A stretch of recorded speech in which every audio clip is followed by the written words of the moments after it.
Halo semuanya. Halo semuanya. Halo semuanya. Hai, kembali lagi bersama saya Fesya.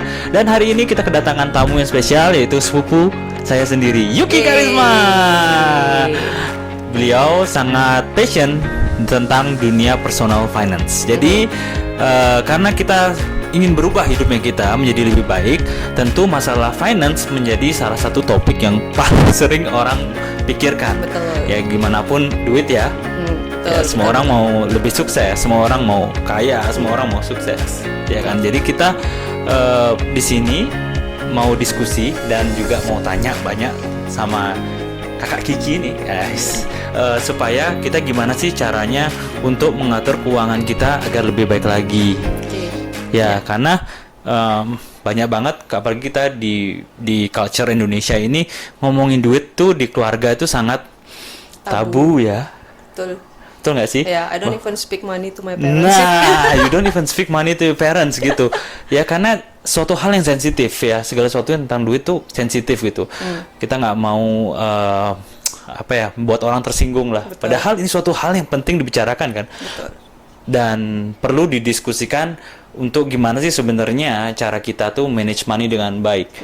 Kalau tak lihat di sekolah-sekolah juga sama saya sekolah ya, itu nggak ada yang ngajarin pelajaran keuangan, mengatur keuangan. Yang diajarin dulu malah accounting. Apa? Accounting. debit kredit ya. Betul. Tapi nggak ada yang ngatur tentang spesifik managing money itu gimana. Betul. Bener nggak sih? Benar. Dan juga satu hal yang saya ingat di SD itu yang diajarin cuma, ayo gemar menabung gitu. Betul. Padahal menabung nggak bikin kaya. Nah, menarik tuh. Kenapa bisa berpikir kalau menabung itu nggak bikin kaya? Jadi kan karena dari dulu ya, waktu kecil itu kita selalu didoktrin, oke, kita nabung, tapi nggak ada yang ngajarin kita sebenarnya apa itu inflasi, apa itu berinvestasi. Yang kita diajarin itu cuman gimana caranya kita nyimpen duit. Tapi Betul. terus duitnya diapain nggak ada yang tahu. Nggak tahu. Jadi ketika kita nyimpen duit, yang ada pilihan kita cuman membelanjakannya atau nyimpen aja. Jadi seolah-olah itu tidak ada alternatif pilihan lain yang bisa kita lakukan dengan uang tersebut gitu. Jadi kenapa sih menabung itu bukan pangkal kaya lagi? Atau kalau kita biasa dengar hemat pangkal kaya, nah itu juga sudah jadi kurang relevan lagi ya, tak bilang. Kalau kita hanya menabung tanpa kita berinvestasi. Jadi karena kita tahu di ekonomi kita kenal ada yang namanya inflasi. Jadi Betul. kalau zaman dulu 20 tahun yang lalu kita makan bakso itu harganya mungkin 1.000-2.000, sekarang sudah 10.000 gitu. Jadi kalau duitnya disimpan doang, ya otomatis value dari money tersebut kan berkurang gitu. Betul. Jadi apa yang harus kita lakukan dengan uang tersebut? Ya selain kita menabung itu sudah bagus, kita harus menginvestasikan uang tersebut agar uang tersebut bekerja untuk kita, menghasilkan return untuk mengalahkan inflasi. Jadi kita sebenarnya nggak losing value of the money gitu. Tapi ngomongin kayak wow, uang bekerja dengan kita itu kok kayaknya kayak apa ya, dreams come true gitu ya, too good to be true gitu. Padahal orang itu masih, memang sih itu kayaknya sounds too good gitu. Tapi kalau untuk awal itu the question is how gitu kan, gimana caranya sih? Jadi kalau kita perhatiin itu bukan dilema juga ya, banyak yang kita perhatiin itu permasalahannya adalah karyawan-karyawan yang tidak punya duit di penghujung bulan. Jadi hidupnya itu hanya dari paycheck to paycheck gitu bahasanya, bahasa kerennya. Nah, kenapa sih bisa terjadi seperti itu? Mungkin kesalahan awalnya adalah di mana basicnya lagi itu kita tidak mencatat keuangan kita. Jadi kita tuh nggak tahu sebenarnya kita tuh spend money itu buat apa. Jadi setiap dapat duit ya udah spend, tapi kita nggak tahu larinya kemana. Jadi pada akhir bulan sebelum gajian kita udah bingung nih, duitnya udah mulai running out, makannya Indomie, nggak kemana-mana, nggak ngopi, nggak apa, sampai dapat gaji berikutnya. Nah, kalau misalnya kita mau sedikit lebih disiplin, mau mencatat keuangan, kita jadi tahu kemana sih kita tuh belanjanya. Jadi bisa jadi nih, jangan-jangan kan kalau kita belajar personal finance tuh kita membagi pengeluaran kita berdasarkan kayak needs, wants, ya dan betul. ya. Ada kebutuhan pokok gitu ya. Betul. Jadi bisa jadi ternyata wants kita itu terlalu besar. Lebih sering jajan kopinya di luar daripada yang lain-lain. Nah, kebutuhan beras misalnya kebutuhan gitu. beras misalnya gitu. Jadi kan, nah itu kita nggak akan pernah bisa tahu kecuali kita mulai mencatat dan mencari tahu. Iya. Jadi kalau kita ngomongin apapun itu yang tidak ada datanya, kita nggak akan bisa ngapa-ngapain. Betul, Nah, betul. First stepnya, basic pertamanya adalah gimana sih cara kita itu mau dan disiplin buat nyatet dulu deh. Itu dulu deh yang paling awal. Jadi setiap kita spend money mungkin simpelnya bisa kita catat di notes kita dulu di HP gitu. Yeah. Nanti baru dirapiin. Jadi setiap bulan tuh sudah kita ada data, oh saya tuh belanjanya apa aja gitu. Jadi bisa tahu kebutuhan pokok kita nih berapa gitu ya. Betul. Terus uang kita nih kemana aja Betul. secara detail gitu Betul, maksudnya ya. betul. Ya, Jadi ya itu kalau dicari di luar sana itu banyak banget ilmu budgeting yang mengajarkan oh berapa sih presentase idealnya kita untuk needs, berapa kita Betul. wants. Itu bagus sebagai guideline. Bukan berarti kita harus plug seperti itu, tapi setidaknya kita punya guideline, oh yang bagus itu rata-rata kurang lebih misalnya savings kita ngomongin minimum 10% dari pendapatan. Ya. Tapi ternyata kita sekarang cuma di 5% nih. Nah, kalau kita sudah tahu data seperti itu kan kita bisa mulai belajar alokasi untuk nambahin paling nggak di minimum 10% itu. Iya. Nanti kalau udah tambah jago lagi, ditambahin lagi sampai 15%, 20%. Tapi kan ya itu ada data yang kita olah. Tapi kalau gajiku nggak cukup untuk 5% itu mau naikin ke 10% gimana ya? You have to upgrade your skills lah. Nah, karena kan mereka sudah oke mencoba ideal 10%, tapi gila ini Betul. naikin ke 7% aja nggak bisa gitu. Betul. Jadi itu dilemanya mungkin banyak di fresh grade ya. Kalau Ya, fresh grade ya, yang baru ya, kerja ya dikasih gaji berapapun mau nggak mau kita harus terima Iya, lah ya. betul, Itu betul. kan pengalaman itu lebih penting, itu betul banget.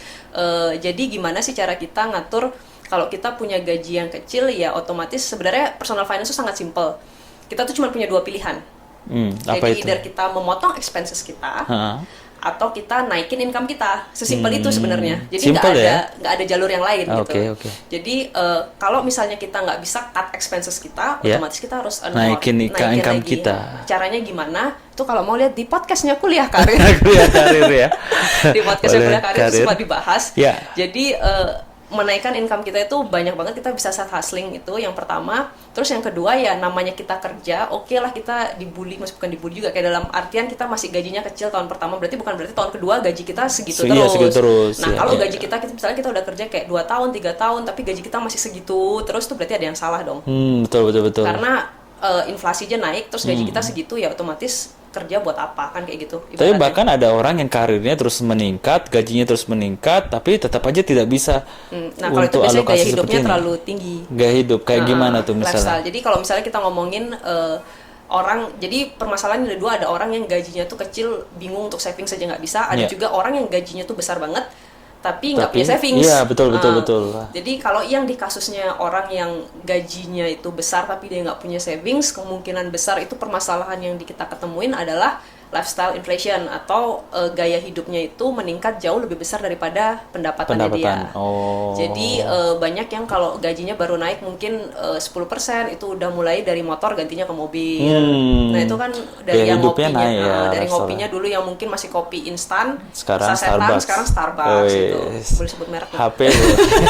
Iya, nggak apa-apa, bebas dah di sini. Terus habis itu apalagi tadi ya itu, jadi lifestyle inflationnya orang tersebut tuh udah bisa dibilang meningkat jauh daripada pendapatan dia. Alhasil yaitu untuk savings jadi akan susah. Gimana cara mau nggak mau ya harus cut di lifestyle-nya itu, karena itu pasti sudah kalau di track pengeluaran di situ pasti besar banget. Gitu. Besar pasar daripada tiang gitu Betul, ya. Terus sudah ada yang mulai ya itu sih merasa kayak mereka deserve ya. Memang sih kayak dalam artian kita kerja keras, terus kita dapat gaji besar, terus kita mau rewarding ourselves ya nggak apa-apa sebenarnya. Cuman permasalahannya adalah banyak orang yang terlalu over rewarding themselves gitu. Jadi yang seharusnya mungkin belum bisa untuk jalan-jalan ke Eropa tapi sudah memaksakan diri untuk jalan-jalan ke Eropa misalnya gitu. Yang dulu jalan-jalan cuma masih lokal, mentok-mentok jauh-jauh ke Singapura misalnya gitu, ke Thailand gitu.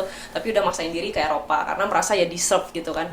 Jadi ya itu permasalahan yang ada, dan salah satunya itu balik lagi ke pencatatan tadi, seberapa mampu sih sebenarnya kita itu udah boleh spending untuk rewarding ourselves gitu. Ya itu gimana, ada tipsnya, formulanya misalnya kapan ya kita emang mau rewarding ourselves gitu, tapi ya kapan gitu Jadi gini, ya. kalau misalnya kita dapat kenaikan gaji, misalnya let's say kita dapat increase 10% gitu. Ya make sure nggak 10%-nya itu tiba-tiba jadi naiknya lifestyle kita 15% gitu.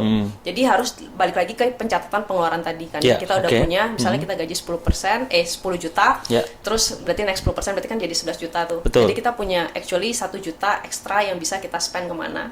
Nah, 1 juta itu bisa kalian misalnya mau ngambil 20%-nya 200.000 atau 300.000-nya itu dipakai untuk ya koya-koya mau rewarding ini. Sisanya 700-nya bisa dipakai untuk yaitu kita tabungin atau investasiin. Jadi selalu sih prioritasnya itu gimana cara kita bisa ngembangin uang yang kita punya itu untuk masa depan kita. Jadi hidup itu kan nggak cuma untuk sekarang aja ya. Jadi hidup itu juga kita harus prepare untuk what comes in the future gitu. Jadi penting banget buat kita untuk menginvestasikan apa yang buat nanti kita di masa depan itu. Jadi ya selalu sisihkan. Jadi kalau tadi 10% ya boleh dipakai reward, jangan sampai lebih daripada kenaikan gajinya itu. Oke, jadi itu sebagai acuan kita boleh pakai itu, tapi angkanya itu harusnya melebihi yang jadi, kita planningkan gitu. Jadi harus berapa kali benar-benar lipat? Bisa nggak bisa kasih tahu kayak berapa kali lipat? Misal contohnya kenaikan, anggaplah kenaikan gaji 100%, baru 10%-nya Anda boleh pakai untuk rewarding yourself. Boleh aja. Atau Jadi seperti boleh itu. jadi kan balik lagi ke presentasinya, sebenarnya kan tidak ada. Jadi namanya presentase itu kan sifatnya guideline, jadi tidak harus kita pasti saklek. gitu. Cuman poin pentingnya adalah jangan sampai kita itu menaikkan lifestyle kita lebih besar daripada pendapatan kita itu tadi. Itu aja sih poinnya sebenarnya. Berarti idealnya tuh harusnya pendapatan naik, lifestyle-nya tetap. Iya, lifestyle sebenarnya idealnya seperti itu, tapi memang sih ya itu ini ya kayak godaan gitu. Godaan ya. Apalagi ada sale ya gitu akhirnya. Godaan Sekarang gitu. di Cuman marketplace juga sale-nya gila ya gitu. Jadi ya itu pengendalian diri lah. bukan diri. Jadi sebenarnya di balik ini semua ada mindset dan belief yang ada kayak tadi juga habit yang harus lebih utama sebenarnya untuk mendasar sebelum kita menuju ke hal teknis. Kita coba gali di sebelah sana dulu.